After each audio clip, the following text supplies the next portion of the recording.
According to the 2025 Mid-Year Middle Market Indicator Report, one of the biggest challenges facing mid-sized companies is supply chain resilience and risk. But these companies are facing these challenges with limited resources and an unclear understanding of the best path forward. In today's episode of The Market That Moves America, we'll talk with two experts who weigh in on practical steps that mid-sized companies can take to manage their inventory, capital, and supply chain relationships. Welcome to The Market That Moves America, a podcast from the National Center for the Middle Market. The center is the leading source of knowledge, leadership, and innovative research on the middle market economy. Throughout our podcast, we will feature middle market leaders and stakeholders to hear their real-world perspectives on trends and emerging issues.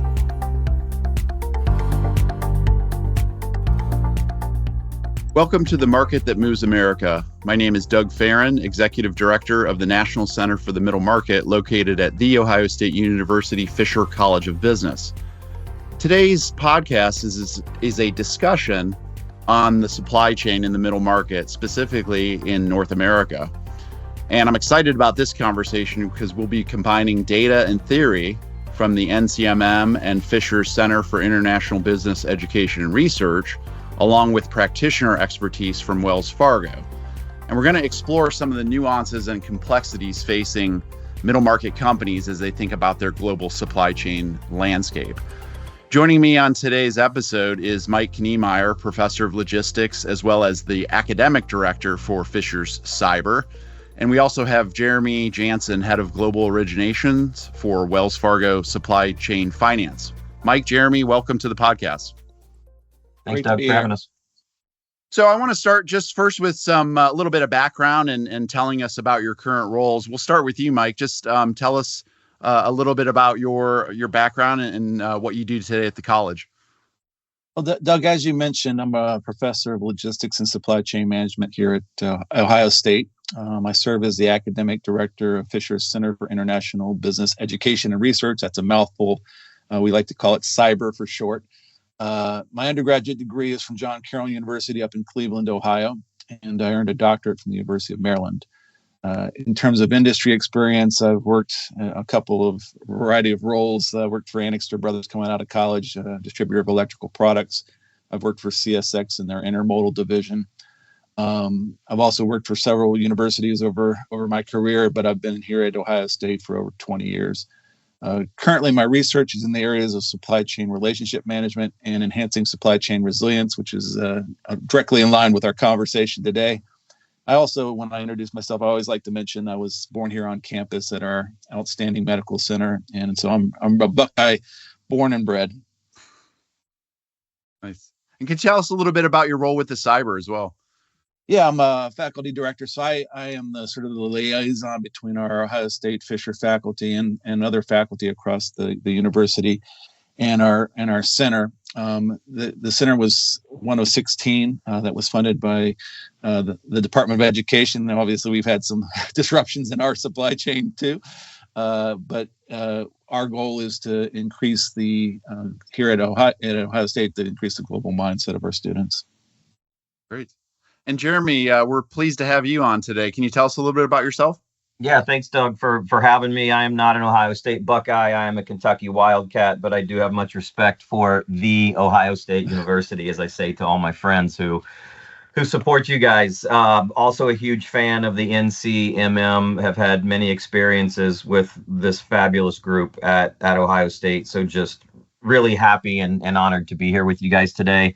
I currently am the head of Global Originations at Wells Fargo Supply Chain Finance. What does that mean? We're a part of Wells Fargo Commercial Banking. We are a global product within commercial banking, focusing really on working capital finance for our clients around the globe.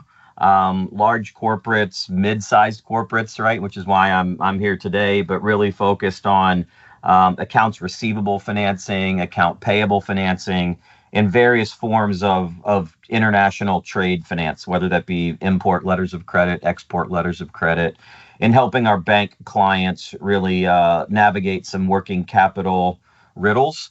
I spent most of my career at GE Capital, from 1999 to 2015, and then joined Wells Fargo in 2016. So just really happy to be here, and thanks for having me. Yeah, wonderful. I'm really looking forward to this conversation as a former supply chain professional myself before launching the center. So our middle market indicator, which is our probably most well-known and followed ongoing research on the middle market, we recently published our mid-year 2025 report this past July, and clearly we see some ongoing issues and concerns with middle market companies around things like interest rates, regulations, and trade policy, and as well as the impact that has on the supply chain. So, of course, we're seeing heightened concerns around the risks of supply chain disruptions, how companies are planning inventory. So I want to start with Mike on this one, and then Jeremy, I'd be curious to hear what you're seeing with clients. But how are middle market companies kind of thinking about their ordering strategy, or how they can manage both inventory and costs in such a some constantly changing environment? We'll start with Mike, and then I'd like Jeremy to kind of chime in on that. Sure thing.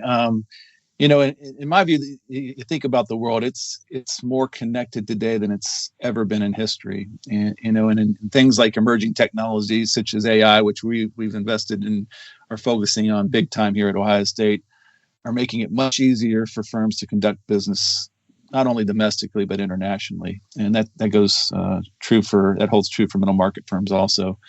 This collaboration across borders, it provides great opportunities for companies, and even in an uncertain world.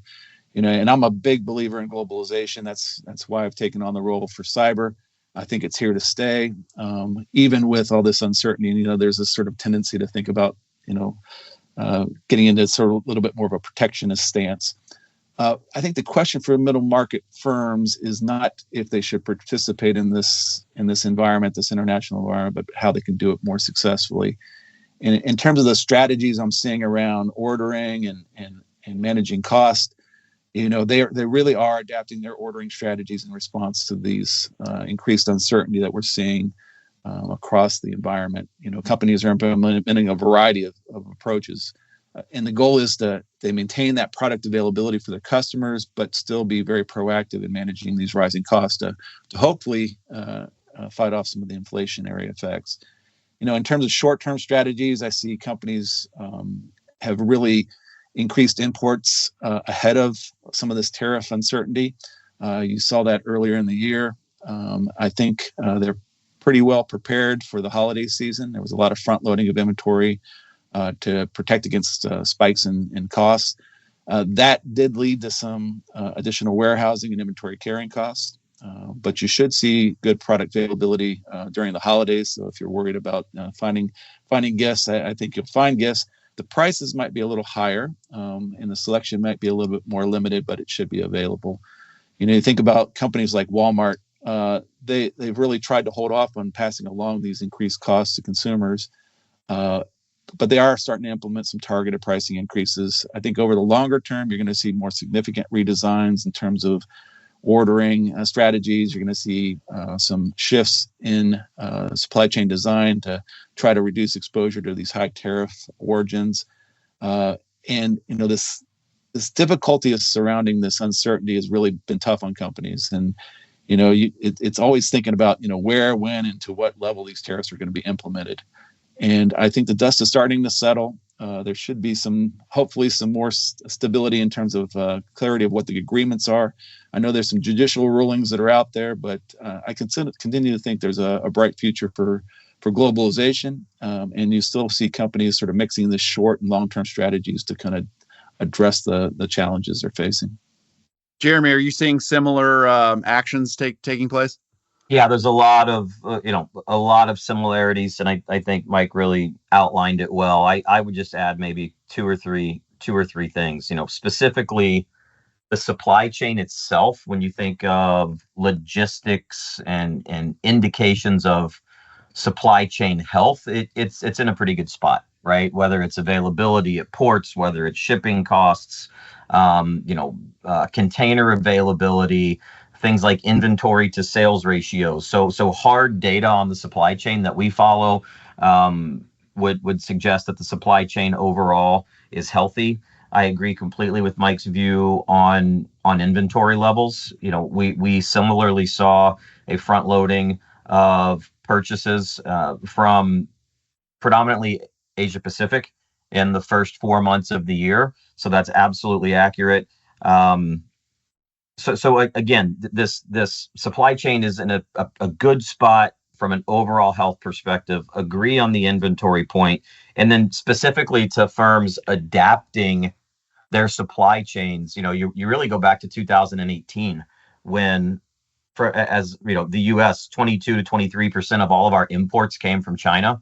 That's down to the low teens now, right? So we got a head start on this in 2018, 2019, and diversifying the supply base away from China. You've seen a lot of that shift to Mexico. You've seen a lot of that shift to other Asia Pacific countries, and our clients continuing to focus on how else they can diversify their supply chain to places with perhaps more favorable tariff rates and tariff impacts. It is really a lot of the game planning and the discussions that we see with our clients right now. Yep, absolutely.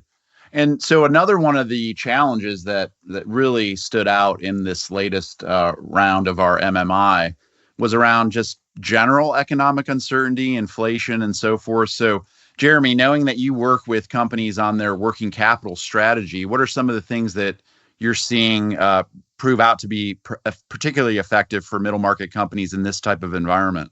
Yeah, and I think it's important that we balance hard data with soft data, right? Numbers versus opinions. And I think that the good news is the hard data, while yes, we are seeing inflation back into the 2.5% to 3% year over year, for capital goods, inflation is still in the 1% to 2%, right? So the incremental cost of bringing product in from overseas, yes, it's working its way into consumer prices, but in a 1% to 2% manner, right? So the hard data there is still reasonably positive. And I do tend to focus more on the hard data as I'm analyzing what's going on out there in the environment. In terms of strategies, interest rates continue. We've been playing at this level now for 2 years, right? And gradually reducing, right? We'll see what the Fed does here throughout the rest of this year and early next year. A lot of our client discussions really are not focused on interest rates and current levels, but focused on how can we generate more liquidity in our business through the use of various supply chain financing tools, right? Whether that be extending payment terms due to suppliers, and then working with a financial institution to be able to come in and then finance those suppliers early, right? So you get the benefit as the importer or the buyer of extended payment terms. The supplier gets the benefit of getting paid earlier in the cycle than waiting 30 or 60, 90 days. That's a very common financial tool. Really, it's been used for, tens of years, maybe even longer, right? But we're certainly having more discussions with clients about that at the moment. Yeah, I was going to follow up with that because interestingly, the confidence that these companies tell us in managing their cash flows remains relatively high. Do you think it's a result of using these types of tools? And in what other ways than the example you just gave does trade credit, maybe supply chain financing, how does that help build up resilience in the face of some of these rising costs? Well, I think, Doug, some of the confidence exists because we have been here before, right? We have been here before. Our clients have a playbook. There is a confidence to your point because they have a really good handle on how to navigate this uncertainty. The product that I mentioned just a moment ago is one of many different types. It's reverse factoring is what it's referred to, or accounts payable financing. There are many other derivatives of that product based on the size and the complexity of your supply chain. It can be as complex as putting 50 to 100 different suppliers on a program like that, or one off and two off using perhaps more plain vanilla trade financing products to extend payment terms to just a simple supplier or two. So there's a large bag to pull from on the financial side. Yep. Mike, any thoughts on the cash flow management aspect of supply chain? Yeah, I'd probably defer to Jeremy's expertise on that question. However, maybe a brief comment. I see firms, and the firms I've talked to, they're doing their very best to hedge against some of these rising raw material costs that we're seeing, and I think they're doing it through some technology that maybe they didn't have available to them 20, 30 years ago. They're using inventory analytics, their planning systems to really try to set their and dial in their inventory levels, still meeting customer service requirements, but doing it in ways that they can have some savings in terms of their working capital. They really want to target these inventory buffers in a way that they can have availability, but not tie up too much of their cash. I think that's it. I wanted to add on to that, Mike. That's a great point. What is different than even 2018, 2019, right? Again, 5 or 6 years. The leverage or the use of AI in strategic planning.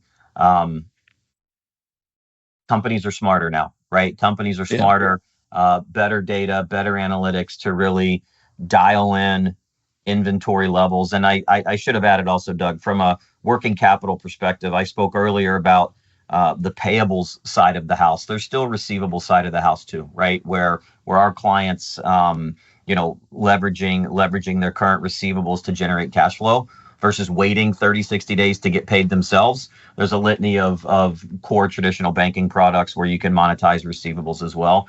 And we're certainly seeing more interest in that across all shapes and sizes of clients, and frankly, across multiple different industries. Yeah, excellent. So, Mike, you at the outset, you kind of shared, some of the short-term strategies and tactics that companies are using. You think about the upcoming holiday season and buying ahead inventory, but thinking like basically longer range planning outside of some of the tools that we've talked about. What are some of the things you're seeing in adjustments to maybe strategic thinking, the 3 to 5 year plan? Because one of the things we hear at the center, a lot of these businesses are frustrated because they have big company issues with small company resources, and they may spend a lot of time creating a plan only to see that plan, kind of disrupted by a policy change or a new announcement. So what are some of the things, and really this is for both of you, that you're both seeing in terms of how middle market companies might be changing their thinking a bit? Well, I kind of reflect on our previous research that we conducted together. We looked at the supply chain, and we interviewed over 400 middle market leaders and decision makers who actively run international supply chains. And what was interesting in that research are lots of insights that came out of that. But as our focus was gathering this understanding of performance and supply chain practices, it really gave us a better understanding of kind of what the middle market international supply chain perspective was. And what we found was that these international supply chains introduce complexity, they introduce new risks, it leads to disruptions, and this has happened frequently for middle market companies. And in that research, it really the indication was that they were really handling it pretty well. In fact, I think we found that not only a preponderance of the firms experienced some disruption in their supply chain over the last 12 months, but they've also been very effective in responding to it. Whether it's geopolitical risk or natural disasters, production disruptions, all these common issues that we're facing in today's environment, the middle market firms indicated that they were handling these and they didn't feel like they were having a major impact. I think there may be some shifting going on. I'm starting to hear that companies are really raising the strategic relevance of tariff management as a strategic priority. You see middle market managers really expecting that this current tariff uncertainty is going to continue to be a challenge. I do think they're expecting negative impacts on their company's performance. The extent of that is still to be determined. But my big concern today is that I'm seeing some strategic decisions to delay some investments. I also feel like there's maybe some reduction in overall confidence in the economy coming on the screen. And these middle market firms really need to think about how they can deal with the cost issues. There's going to be a limit to what they can absorb, and then they're going to have to start shifting their strategic operations and finding places around the world where maybe they can avoid some of these tariff increased costs that they're dealing with. Mm-hmm. So those are bigger changes coming on the screen. And Jeremy, anything to add? Yeah, no, I'll add a handful of things to that. Our clients, middle market companies, large companies, they get smarter every time, right? And whether it's a port closure, whether it's COVID, whether it's a bridge collapse, whether it's tariffs and needing to transition your supply chain, they learn every single time and they make adjustments to it, right? So as time marches on, I use the term playbook a few times, their playbook gets deeper, right? And more complex. And that's a good thing. We see clients really staying on top of it, right? To Mike's point, this uncertainty is here to stay. It's not something you can hide from or hope away. It's here, and we see clients really staying on top of it. We see clients self-advocating, right, in certain markets, which is a big deal, right? And what we haven't really touched base on yet is the resiliency of the consumer, right? The resiliency of the U.S. consumer is frankly quite amazing. And when you look at data around retail sales and, nearly every category continuing to be up year over year, and yes, there is some price adjustment in there, right, on a dollar basis, but the U.S. consumer remains incredibly resilient. And I think you come back to our points a few minutes ago about some of the confidence that mid-sized business, small business, even larger business have. A lot of that's due to the resiliency of the consumer, right? People are still spending money. And the hard data tells us that, and it's really a good story. The question is how deep is that well? I think, right, coming off of COVID, there was so much pent up savings that people were using, right, to still keep the economy going. And those amounts have certainly been reduced over the last 2.5 years, but the consumer still remains incredibly resilient. This has been a great discussion around thinking about the issues and tactics and broader strategies. But given how you and your team, Jeremy, work with these businesses, do you have like an example you might be willing to share? We don't need to know the company, but NCMM loves talking about case studies, and we see all the time. Yeah, I mean, let's just make one up that's very okay. Yeah, simple and real, right? Let's say that you're a middle market company here, and you're importing hundreds of millions of dollars a year of product from another foreign jurisdiction.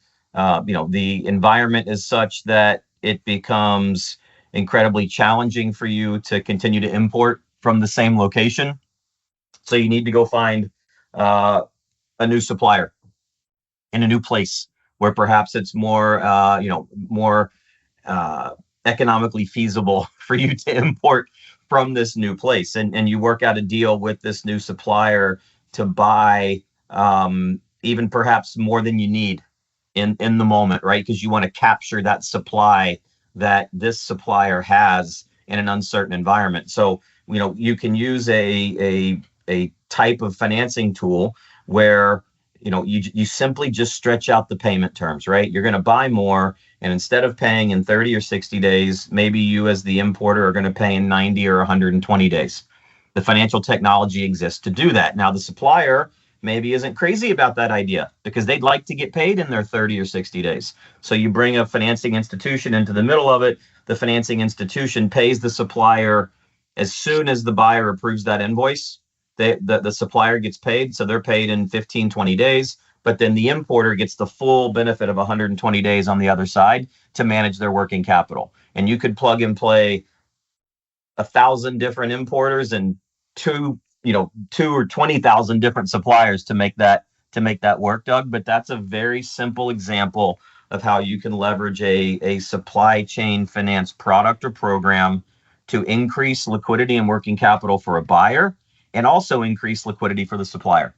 And we're seeing a lot of that now, right? We are seeing a significant increase in our supply chain finance program utilization. We set up these programs with domestic clients. You have a facility amount, and sometimes it's fully utilized and sometimes it's not utilized at all. We see increased utilization in this moment because of the uncertainty and the ability to generate working capital. Right. Yeah, that's a great example. So as we close the conversation out today, I wanted to ask both of you to share maybe some tips or advice that you would give to a middle market business owner or CEO, somebody who is responsible for thinking about these issues, but maybe struggling. Maybe they're not far ahead or leveraging some of these tools and tactics. But I'm going to start with you, Mike. What advice would you give to a middle market leader on how to think about navigating some of these supply chain issues? Yeah, I might circle back a little bit to that previous question and then make a comment about moving forward, if that's okay. Yeah. Because I think I was sort of thinking about some companies and how they're dealing with these challenges, and one company that I've been keeping an eye on is Crocs, and they've been dealing with this uncertainty in some really interesting ways.